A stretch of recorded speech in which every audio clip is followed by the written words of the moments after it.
कक्षा 8 ए और बी के सभी बच्चे अपनी हिंदी की सहायक पुस्तक भारत की खोज निकाल लें। आज दिनांक 25/9/2020 को पढ़ाया जाएगा।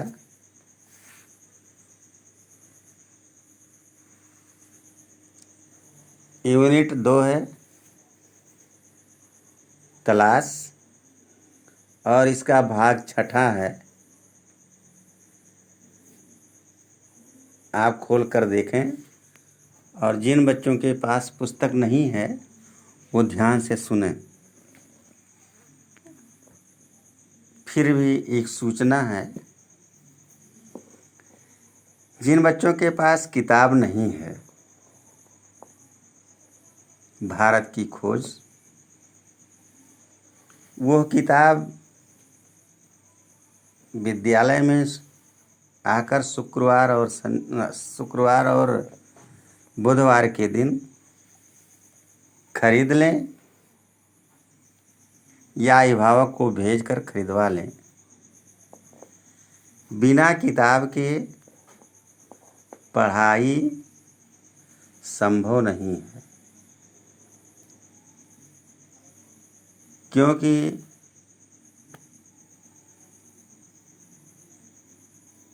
किताब ही एक ऐसा माध्यम है जिसको हमारे द्वारा पढ़ाए हुए पाठों को दोहराने का एक माध्यम है।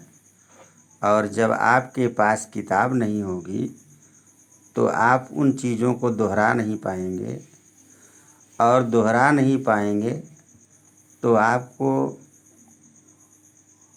उसको याद करने में या प्रश्न का उत्तर खोजने में, लिखने में समस्या हो सकती है। तो समस्या दूर करने के लिए सभी बच्चे पुस्तक भारत की खोज अवश्य खरीद लें। ये हमारी आपसे गुजारिश है। सूचना समाप्त हुई। धन्यवाद।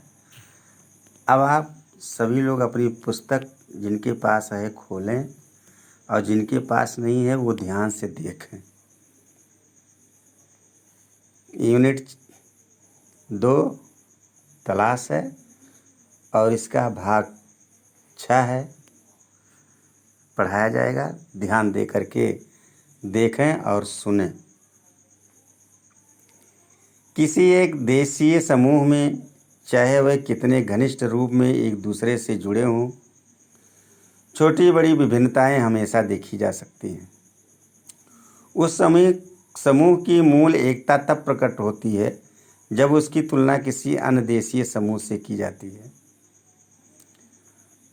यह बात अलग है कि अक्सर दो निकटवर्ती समूहों की भिन्नता सीमांत इलाकों में या तो धुंधली पड़ जाती है या आपस में घुल मिल जाती हैं। प्राचीन और मध्य युग में आधुनिक राष्ट्र के विचार ने जन्म नहीं लिया था और सामंती, धार्मिक या जातीय संबंधों का महत्व अधिक था। फिर भी मेरा विचार है कि ज्ञात इतिहास में किसी भी समय एक भारतवासी भारत के किसी भी हिस्से में अपने ही घर की किसी अपनेपन की अनुभूति करता था, जबकि किसी भी दूसरे देश में पहुंचकर वो अजनबी और परदेसी महसूस करता था। उन देशों में जाकर जिन्होंने कुछ दूर तक उसकी संस्कृति या धर्म को अपना लिया था,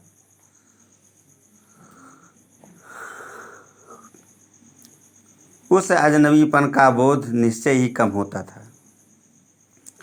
वह लोग जो किसी गैर भारतीय धर्म को मानने वाले थे या भारत में आकर यहीं बस गए, कुछ ही पीढ़ियों के गुजरने के दौरान स्पष्ट रूप से भारतीय हो गए। जैसे यहूदी, पारसी और मुसलमान। जिन भारतीयों ने इन धर्मों को स्वीकार कर लिया वह भी धर्म परिवर्तन के बावजूद भारतीय बने रहे। प्यारे बच्चों,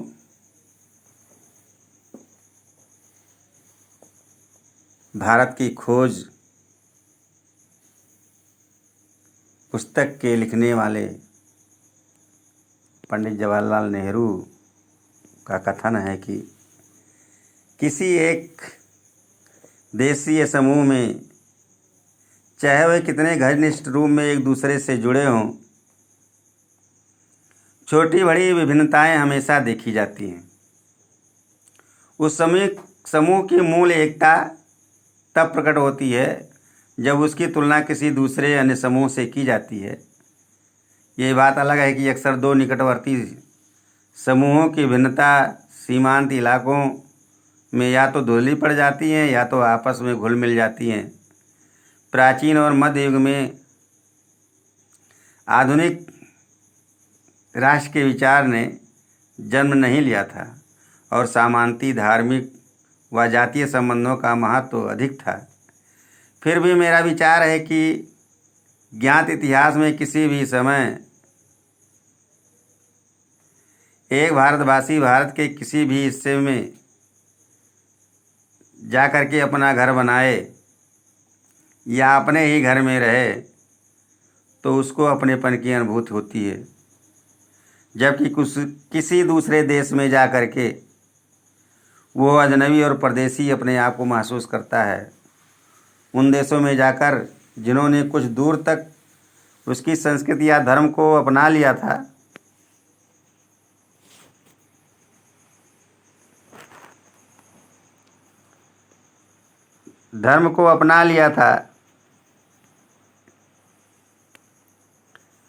उसे अजनबीपन का बोध निश्चय ही कम होता था। वे लोग जो किसी गैर भारतीय धर्म को मानने वाले थे या भारत में आकर यहीं पर बस गए, कुछ ही पीढ़ियों के गुजरने के बाद वे भारतीय हो गए। जैसे यहूदी हुए, मुसलमान हुए, पारसी हुए। जिन भारतीयों ने इन धर्मों को स्वीकार कर लिया वह भी धर्म परिवर्तन के बावजूद भी भारतीय रहे।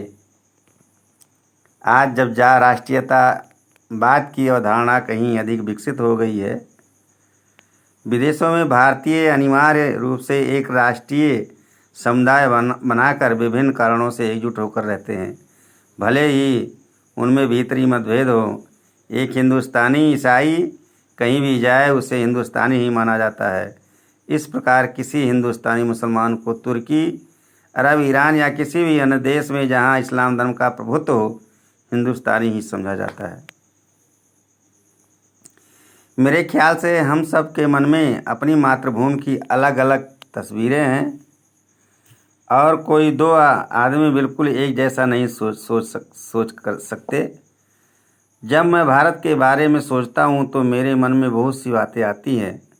मैं सोचता हूँ दूर दूर तक फैले ये मैदानों और उन पर बसे अनगिनत छोटे छोटे गांवों के बारे में, उन कस्बों और शहरों के बारे में जिनकी मैंने यात्रा की। प्यारे बच्चों, लेखक कहता है कि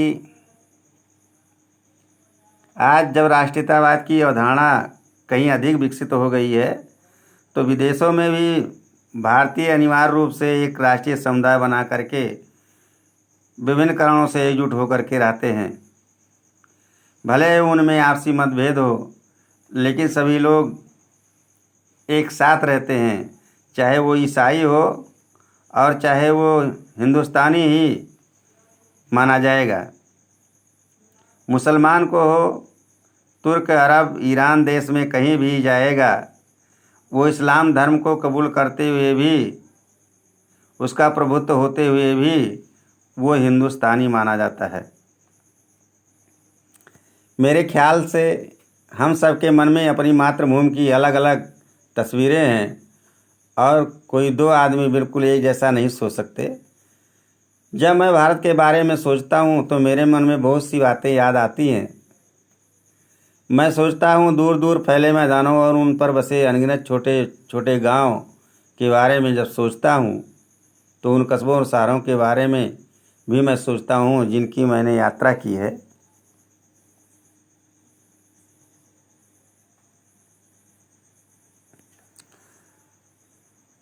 वर्षा ऋतु की उस जादुई बरसात के बारे में जो झुलसी हुई धरती में जीवन संचार करके उसे सहसा सौंदर्य और हरियाली के झिलमिलाते प्रसार में बदल देती है। विशाल नदियों और उनके बहते जल के बारे में, ठंड की चादर से लिपटे खैबर पास के बारे में, भारत में के दक्षिणी सिरे के बारे में, लोगों के बारे में, व्यक्ति और समूह दोनों रूपों में, और सबसे ज़्यादा बर्फ़ की टोपी पहने हिमालय के या बसंत ऋतु में कश्मीर की किसी पहाड़ी घाटी के बारे में जो नवजात फूलों से लदी होती है और जिसके बीच से खलखल करता झरना बहता है। हम सब की अपनी पसंद की तस्वीर बनाते हैं और उसे सहेज कर रखते हैं। मेरे ख्याल से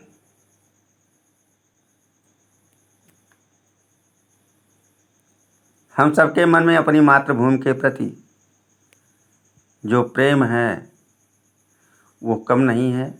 गांव और शहरों, कस्बों और नगरों की मैंने जो यात्रा की है उससे उभर करके यही आता है कि वर्षा ऋतु जिस तरह से जादुई बरसात करके और झुलसे हुए पृथ्वी के जीवन को हरा भरा करके सौहार्द और हरियाली पैदा करती है, उसी प्रकार से